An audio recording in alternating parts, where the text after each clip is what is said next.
All right. Good afternoon for those of us in the Eastern time zone. My name is Scott Christensen. I'd like to extend a warm welcome to all of you who joined us today for Hiring 101, Legal Landmines and Must-Knows for Startup Founders. This workshop is part of our ongoing Startup Fundamentals workshop series, which is offered by Ventures with collaboration from Maryland Technology Enterprise Institute and the Dingman Center for Entrepreneurship at UMD. To everyone attending the live session, please feel free to submit questions using the Q&A function, and you can submit those questions anonymously if you wish. This session is recorded. You just heard the little blurb, and then you'll be able to rewatch this if need be at the Startup UMD YouTube channel, which I'm going to share in the chat. So today we're joined in particular by Jake Rubinstein, who is the Member Labor and Employment Practice Group, who is in the Member Labor and Employment Practice Group at Cozen O'Connor. And I'll let him take it away with a more robust bio. And so with that said, I'll pass it to you, Jake. Thank you very much, Scott, and I would like to thank the University of Maryland and Ventures for giving me the opportunity today to make this presentation. The presentation is called Hiring 101, Legal Landmines and Must-Knows for Startup Founders.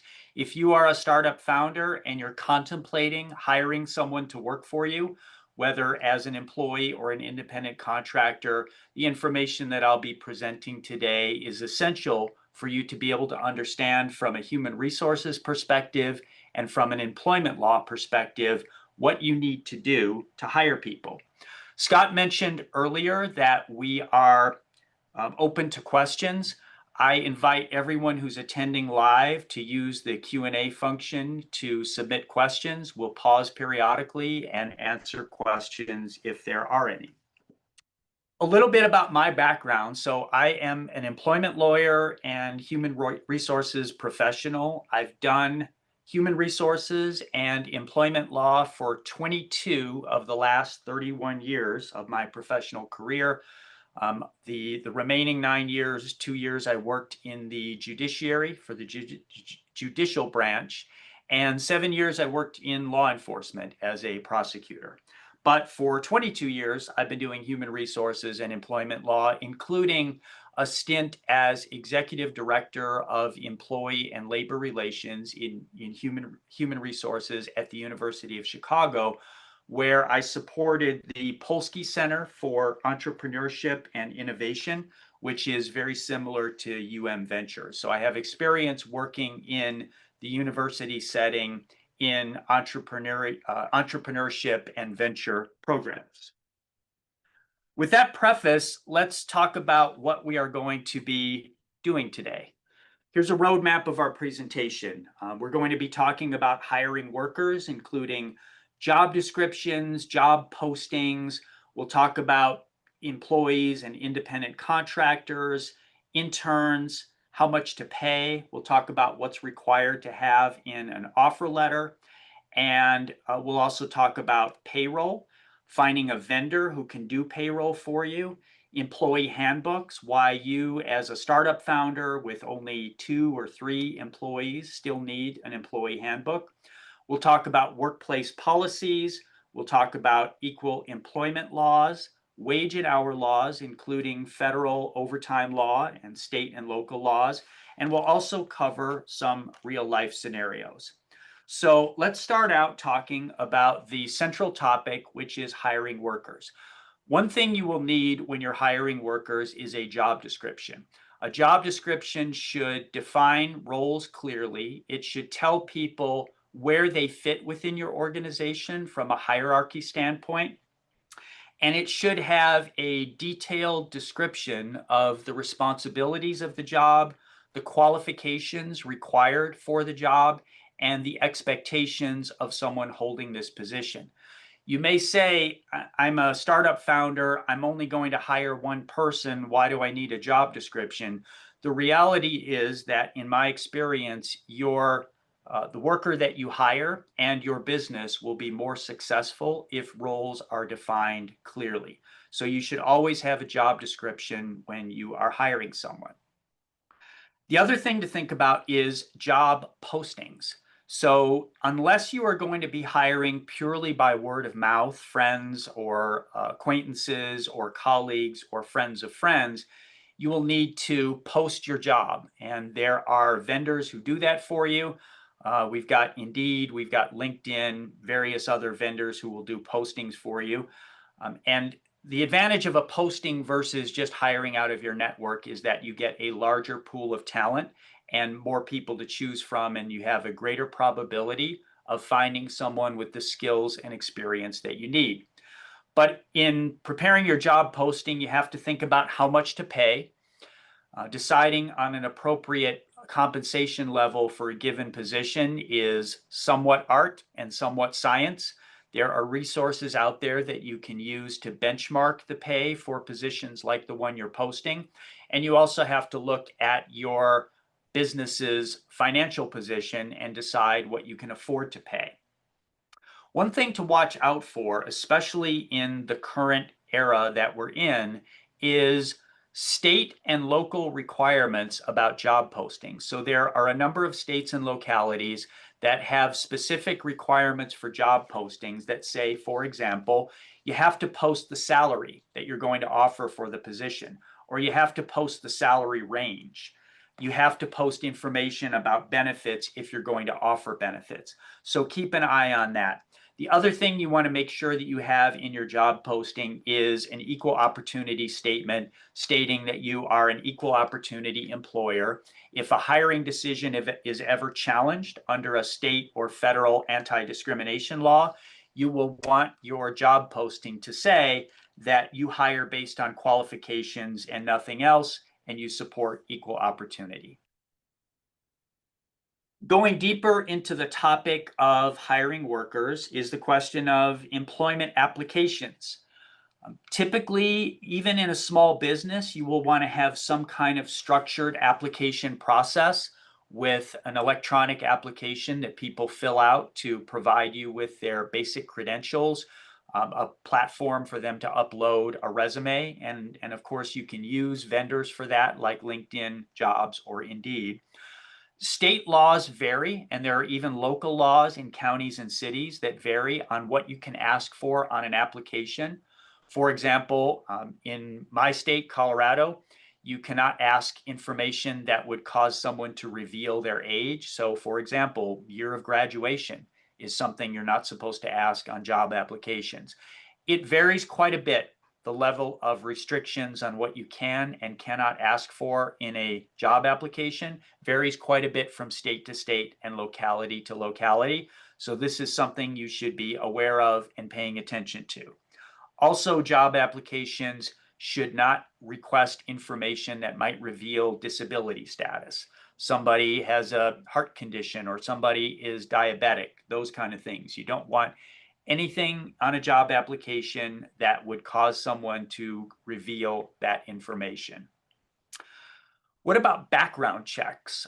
Background checks are conducted for many different kinds of positions. Again, in a small startup business, you might not consider this essential, but depending on how well you know the person you're hiring and where you source them from and what kinds of responsibilities they have, you may need or you may want to have background checks. There's a federal law called the Fair Credit Reporting Act that regulates how employers can do background checks. The regulations are long, they're detailed. It's beyond the scope of this presentation for me to get into that, but I want you to be aware of the fact that if you're doing a background check, it has to be post-offer only. So you offer the job conditionally, conditioned on passing a background check. You don't do the background check before you've extended an offer to your candidate. And then you have to disclose to the candidate that you're doing a background check, get their written authorization. And if there's any problems on the background check, there's a whole set of steps that you have to follow before you could potentially rescind an offer based on a failed background check. I spoke a moment ago about offer letters and the other requirements that you need for hiring people. Let's talk about what should be in an offer letter. And just like a job description, no matter how small your business is, if you're only hiring one person, you should still have an offer letter that outlines the basics of the position you're hiring someone into. So title, who the boss will be, name, position of supervisor, that's probably you, what their work schedule will be, exempt or non-exempt classification. We'll get more into that later, but that really is the question of, is this person eligible for overtime pay, time and a half if they work more than 40 hours in a week? You might think, I'm hiring professionals for a startup. Why would they expect overtime? It depends on the nature of the job, and it depends on how much you are paying them. You might be surprised who is eligible for overtime under federal law.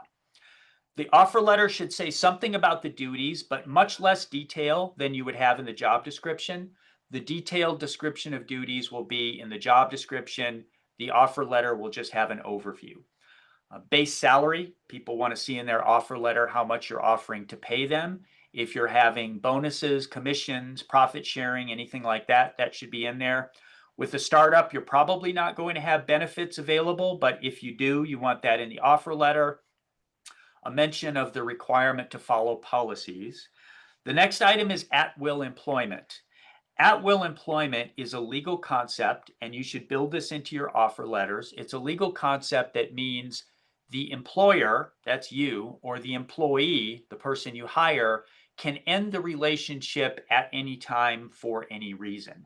That gives you the freedom to move on if an employee doesn't work out, and it also gives the employee the freedom to leave if they end up not liking the job or they decide to leave for other reasons. At-will employment is subordinate to federal, state, and local anti-discrimination laws.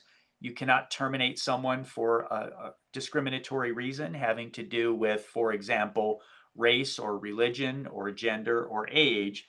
But putting aside those illegal reasons for terminating someone, at-will employment means they can leave if they want to, and you can show them the door if you want to do that.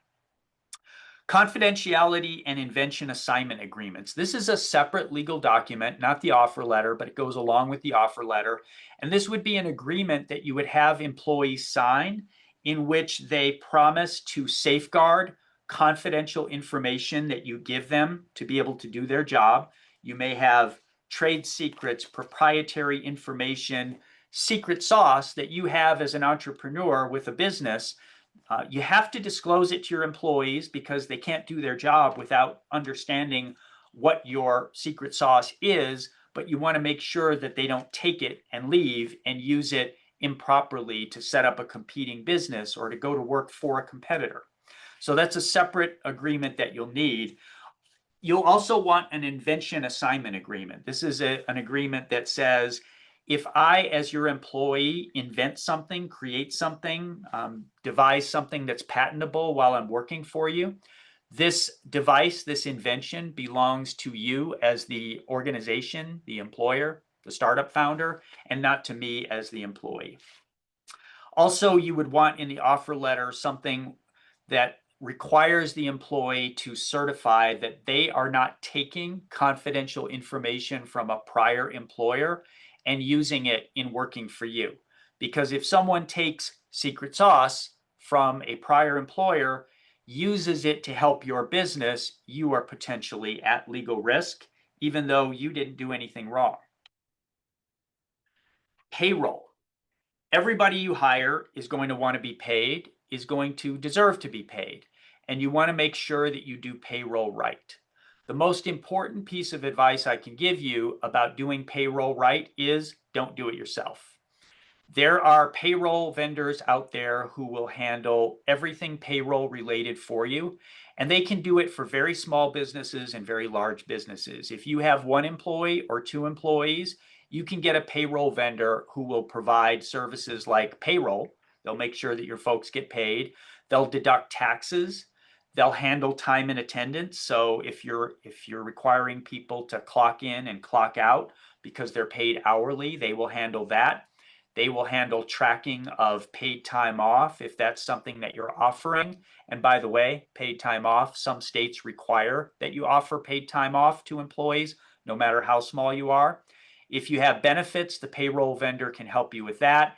And they can even give you human resources support, which is particularly important for startup businesses and small businesses that are not in a position to hire a human resources person or even to have a full or part-time human resources consultant.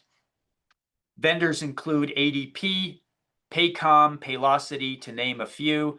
I can't recommend any particular vendor to you, but go out there, do some research, shop around, and you'll find a vendor that will meet your needs. Employee handbooks. A handbook is a compilation of rules and policies that govern your business. Even if you're very small, you should have a basic employee handbook. The employee handbook allows you to share the values of your business. It allows you to clearly state workplace policies so that anyone working for you understands what the policies are and what the rules are and how things work. But a handbook is also a way for you to ensure compliance and demonstrate compliance with federal, state, and local laws. Here's how that might come into play. Let's say some disgruntled employee who you have terminated brings a case against you for discrimination. There's an investigation being conducted by a state or federal agency. There are such agencies that investigate discrimination complaints. One of the first things that agency will ask you for is a copy of your employee handbook, because the agency will want to see that you are following anti-discrimination laws and that you have policies that apply to your workplace. Again, even if you only have 1 or 2 employees, policies that apply to your workplace that are fair and non-discriminatory. The handbook will help you defend your business against legal claims, should there be any legal claims. So let's talk about those employment laws, equal opportunity laws. There are a number of them that will potentially apply to your business. Some of the federal laws only apply to businesses with 15 or more employees. So not all of these will apply to a very small business, but there are state analogs to these federal anti-discrimination laws that, depending on the state, will apply even if you have only 1 employee. So it's important to know the principles. We've got in the upper left-hand corner, Title VII of the Civil Rights Act of 1964 is a broad federal anti-discrimination statute. And again, no matter what state you're in, there is almost certainly a state version of this, and the state version may apply to very small businesses, including businesses with 1 employee. Some counties and some cities even have their own anti-discrimination laws. Title VII prohibits discrimination and harassment and retaliation on the basis of protected characteristics. What does all that mean? It means it prohibits discrimination based on race, religion, national origin, gender, those kinds of things. We have the Age Discrimination in Employment Act, which protects people 40 and over from discrimination based on age. We have the Americans with Disabilities Act, which not only protects people with disabilities from discrimination, but also creates an obligation for you as an employer to offer what we call reasonable accommodations for someone who has a disability. For example, someone is a type 1 diabetic and they need to eat at regular intervals. An accommodation might be breaks every 2 hours to take 5 minutes to eat some food. That's the kind of thing that the Americans with Disabilities Act or a state or local law similar to it could require you to offer as an employer. We have the Pregnancy Discrimination Act and the Pregnant Workers Fairness Act, which provides protection from discrimination and also a right to accommodations for pregnant employees and new parents. The Equal Pay Act of 1963 and similar state and local laws prohibit employers from paying different amounts of money, different salaries to people who have similar or almost identical jobs based on gender. So for example, if you have two employees, one is a man, one is a woman. Their jobs are similar. The man is paid more than the woman. That could be a violation of the Equal Pay Act as well as state laws. And I mentioned a wide variety of state and local laws. If you're going to be in Maryland or Washington, D.C. or Virginia or anywhere else, you want to make sure that you're looking at state laws and you're looking at county ordinances and city ordinances to ensure that you are complying with all of the equal opportunity laws that apply to you as an employer. I mentioned hours of work and overtime. So let's talk for a moment about wage and hour laws.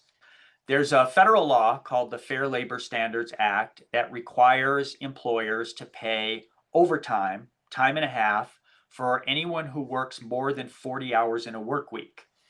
The default, the expectation is that most workers are eligible for overtime.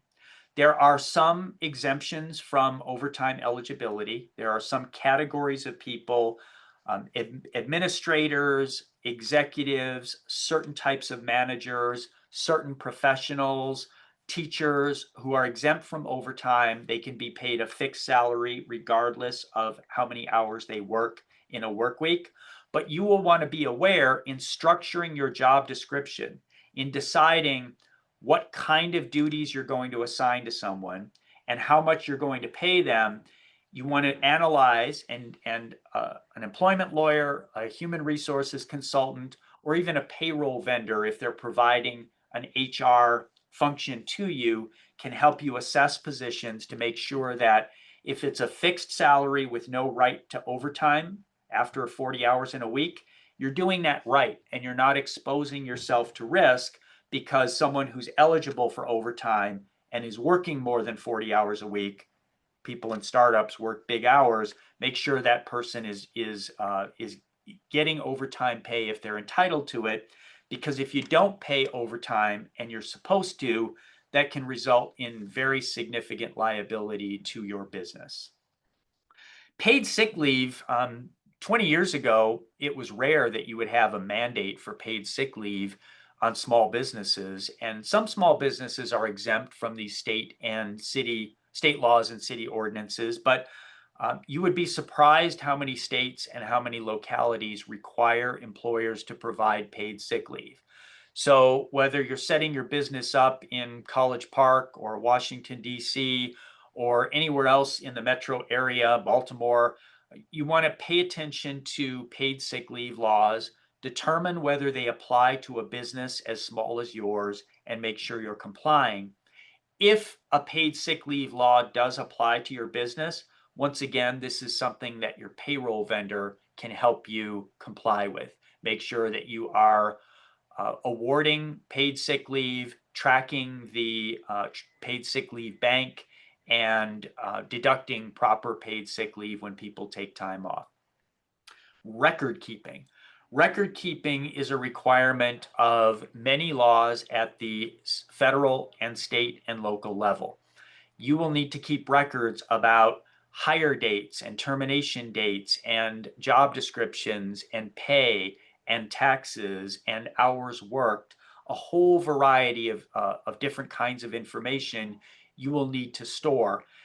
Important for compliance, important if you ever get audited, certainly important if there's a legal claim made against you. Record keeping is also something that a payroll vendor can assist you with.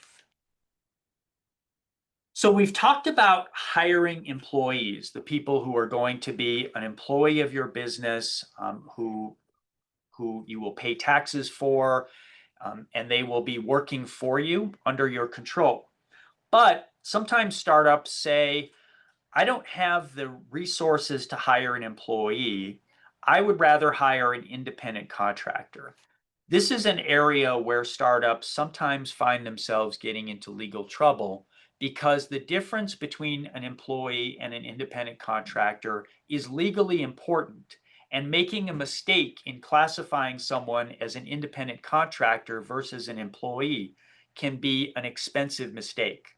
So, how do you know if you're going to hire someone as an employee or engage them as an independent contractor? The law uses a test called the economic realities test. The economic realities test has a number of different components listed here, and it requires you to ask these questions about the person that you're hiring. Number one, is there an opportunity for this person to make a profit or suffer a loss depending on their managerial skill, their entrepreneurial skill?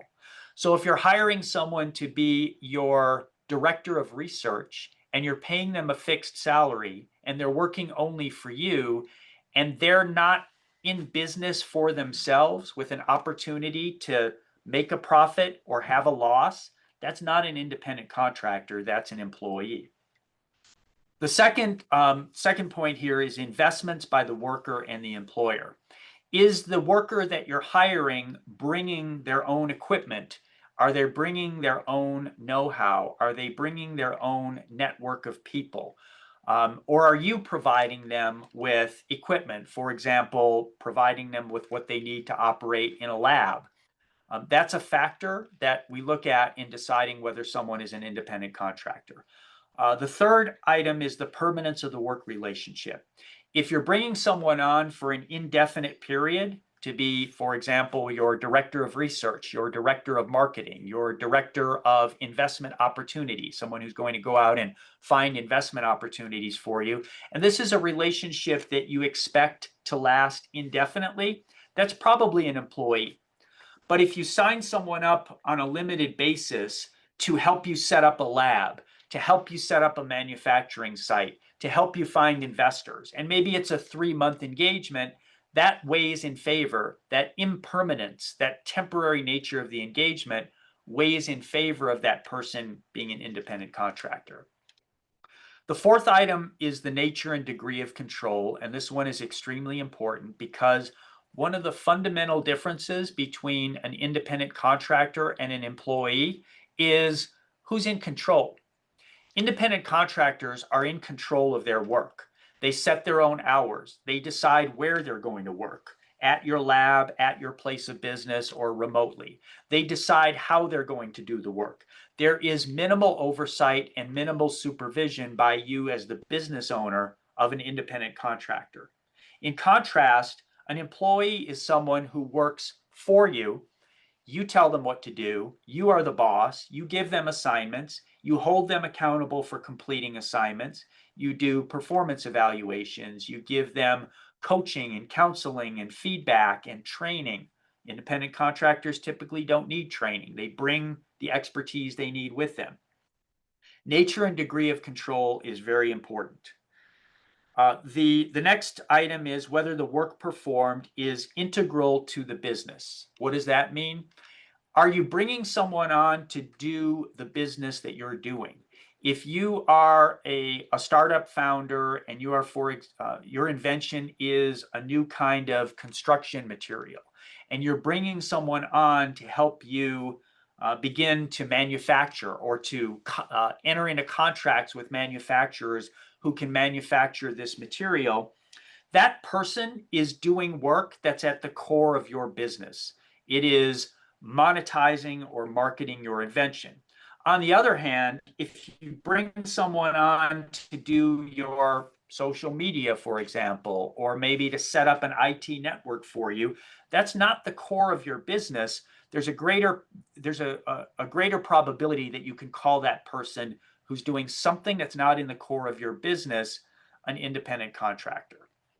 A very simple example that helps illustrate the point is this. If you hire someone to work with you as an employee to help you develop or market your invention or connect you with investors, more likely to be an employee. If you hire a plumber to fix the sink or the toilet at the office or the manufacturing facility, clearly an independent contractor because plumbing is not integral to your business. Simplistic example, but it helps illustrate what the word integral means in this context. Skill and initiative, I've touched on this a couple of times indirectly. Independent bring a set of skills that they had before they came to you. You're not doing training with them. You're not teaching them how to do the job. And they have initiative as entrepreneurs to get the work done for you with minimal oversight. So those are the factors of the economic reality test that we use to determine whether someone is an employee or an independent contractor. What about interns? When I was in human resources and higher education, I got a lot of questions about interns. Who can be an intern and who can't? And often the question was, could we just make this person an intern? So the first question is, why does it matter? It matters because if you bring someone on board and call them an intern and don't pay them, and you got that wrong, you did not correctly analyze whether they should be an employee versus an intern, you could be on the hook for pay to that person for all of the hours worked, and maybe even for overtime at time and a half, so 1.5 times their regular pay rate if they worked more than 40 hours in a work week. So the risk to you as a business owner, as a startup founder, is that if you misclassify someone as an intern and they later realize that they're misclassified, they can come after you for pay and for penalties, and it can get very expensive very quickly. So we talked about the economic realities test when we were discussing the difference between an employee and an independent contractor. The test that we use for determining if someone is an intern or an employee is called the primary beneficiary test.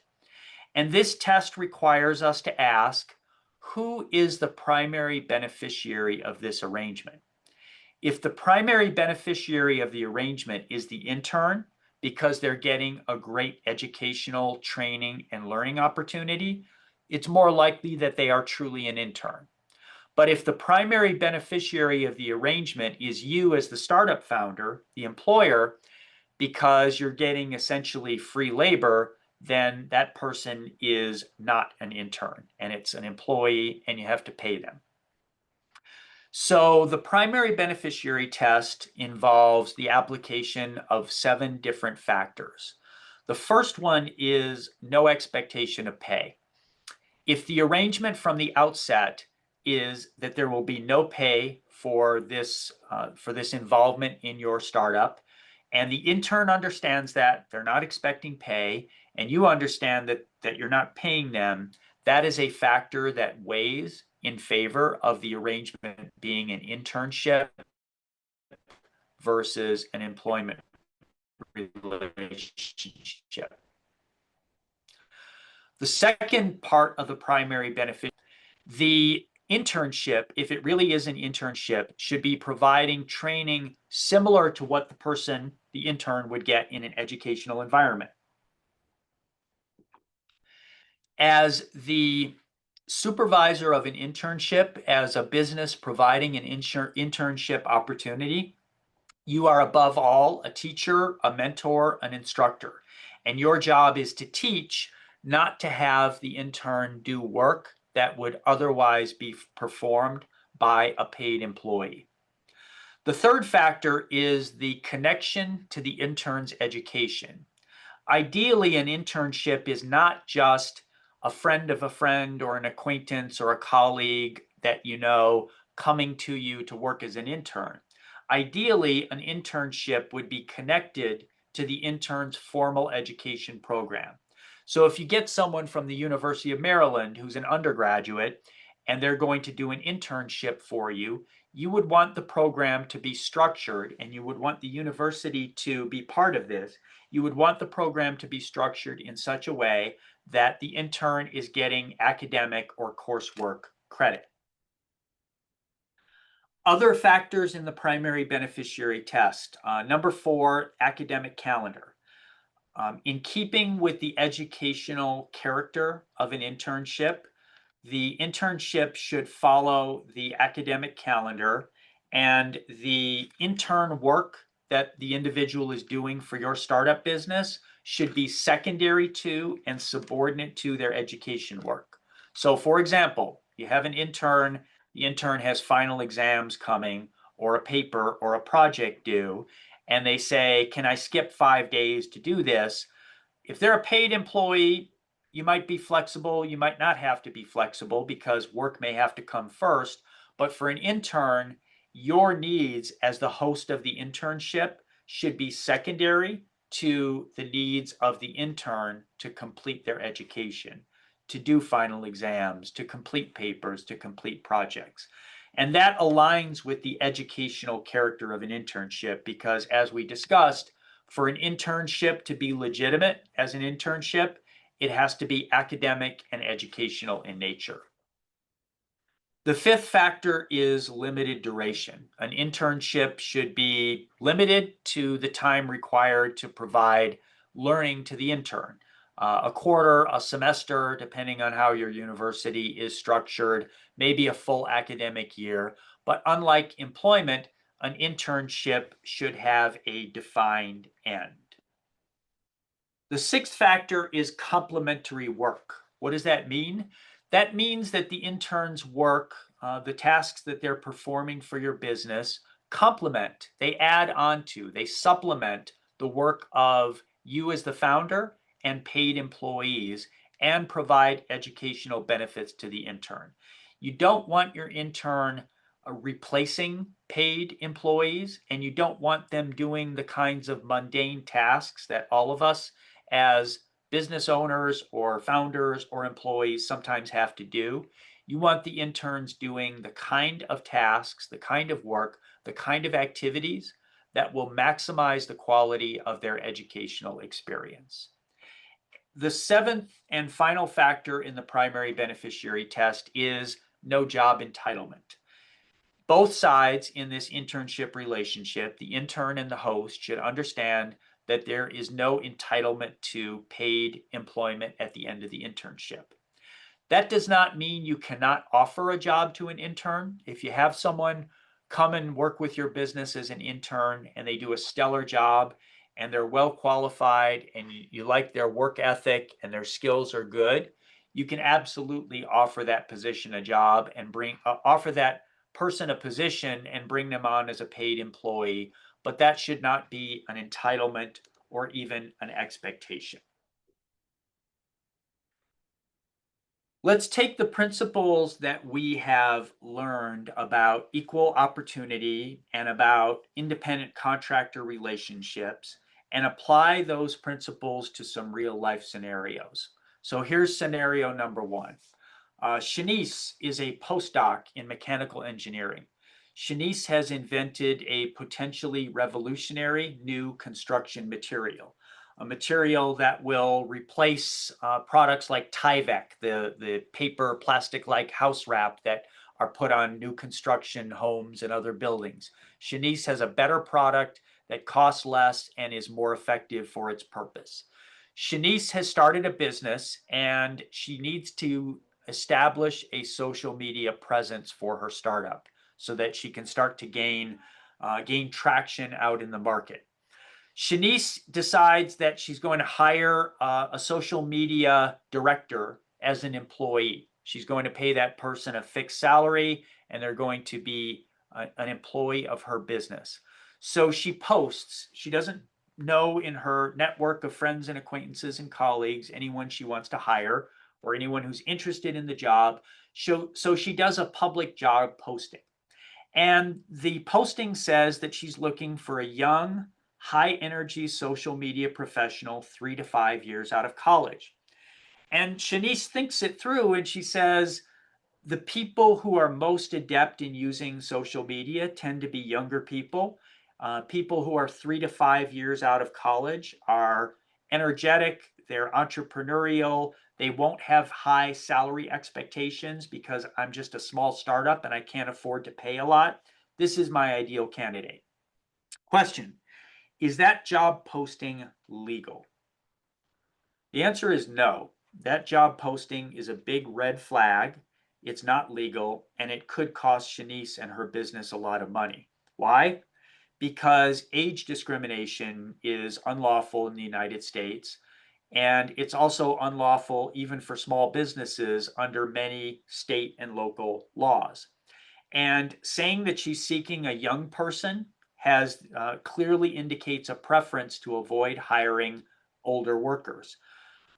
The qualification of 3 to 5 years out of college is a bit of a gray area because people go to college at all kinds of ages.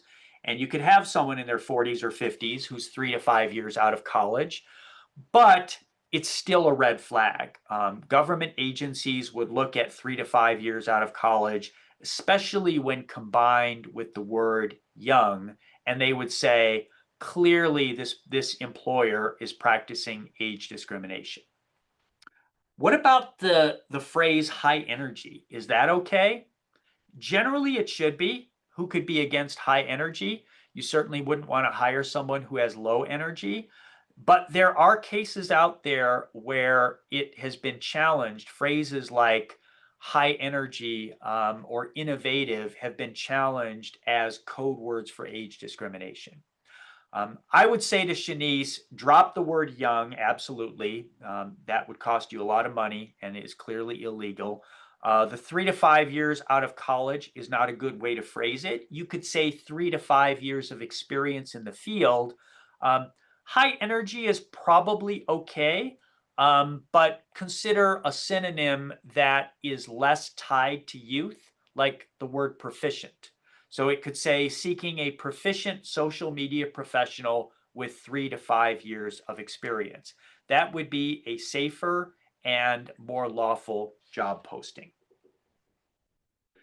Real life scenario number 2 gets us into the area of independent contractors.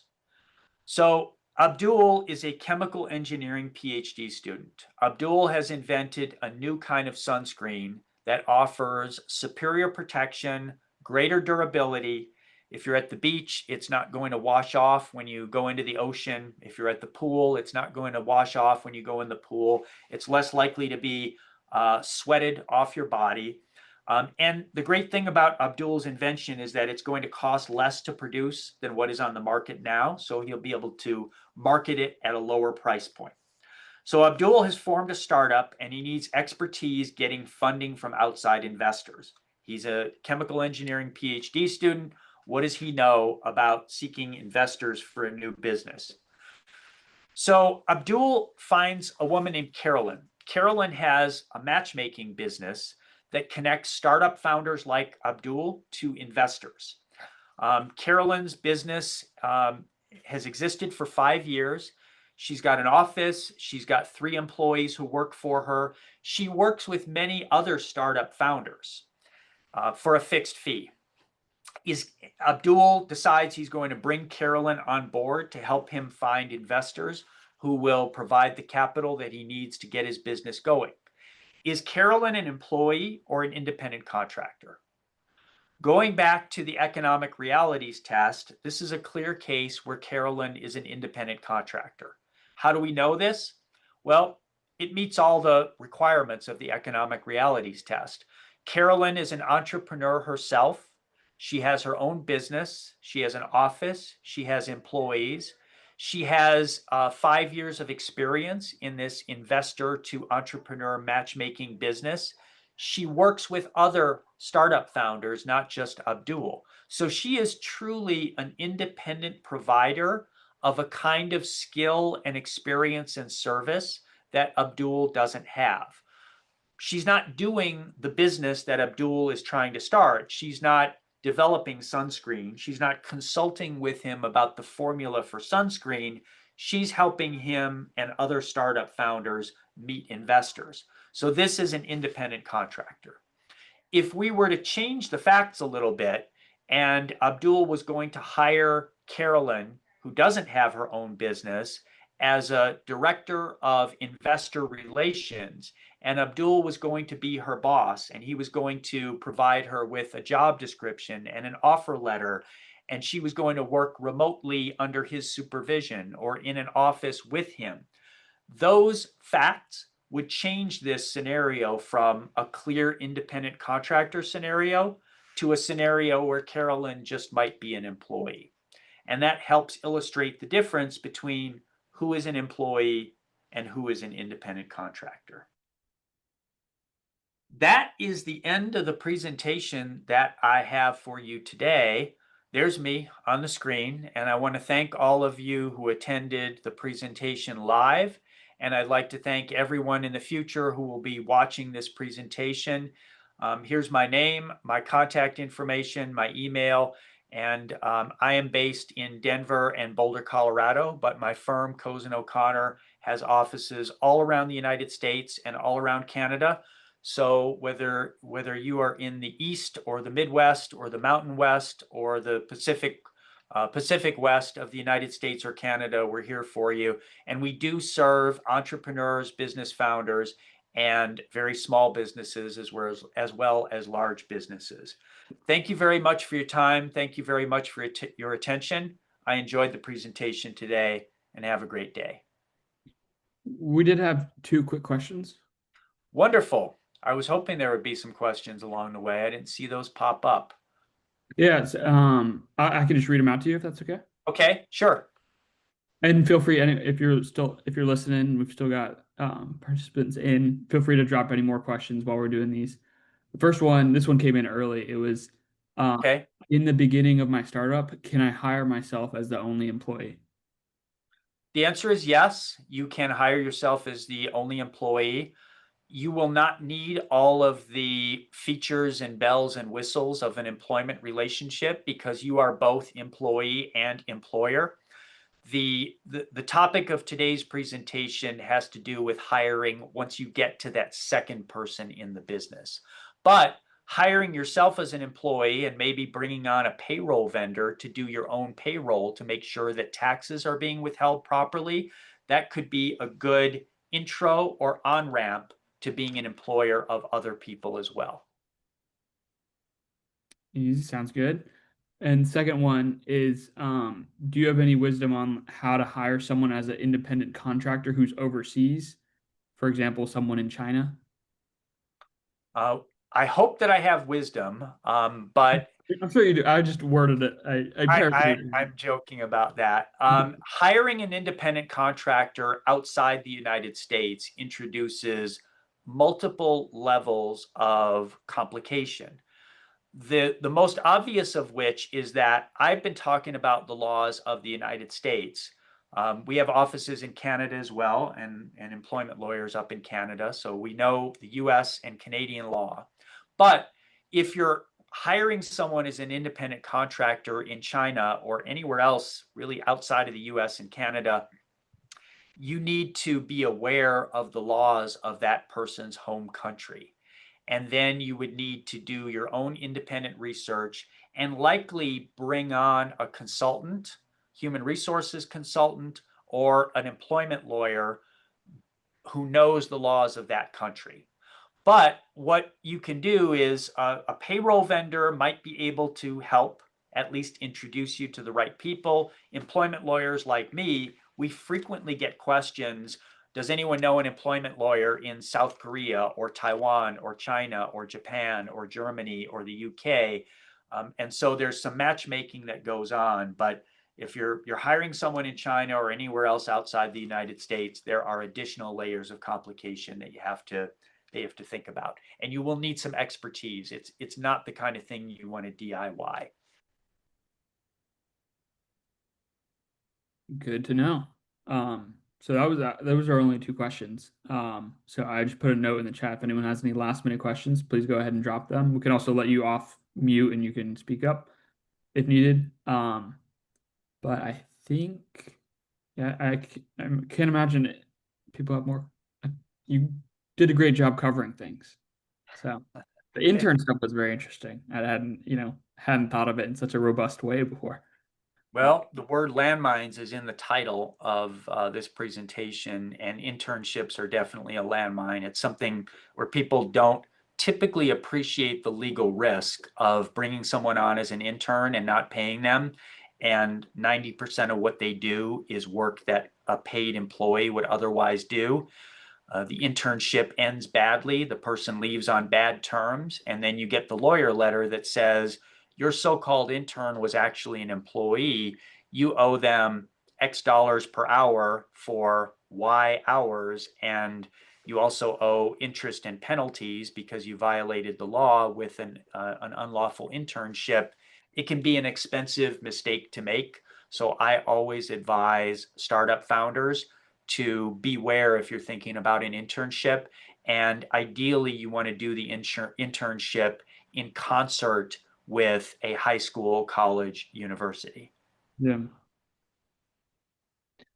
Which luckily we are at one. So Yes, sounds good. Well, I think we have no further questions. So I thank you so much for joining us. my Um, pleasure. and I hope, yeah.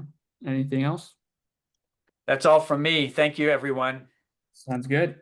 Well, everyone, hope you have a good rest of your day, and we will have this recording on YouTube as soon as possible. Thank you so much. All right. Thank you.